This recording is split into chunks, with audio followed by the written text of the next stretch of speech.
Kawawa yung bata. Nakikinood na lang ng TV.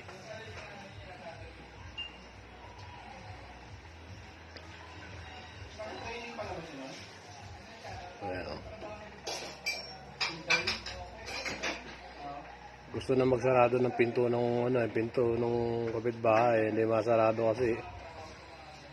Kami siya umaalis eh. Oh. Naiya tuloy sa kanya eh.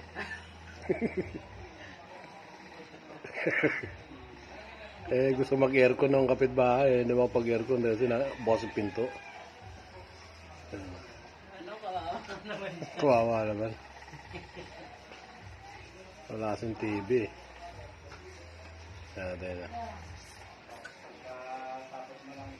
Bida-bida pa oh.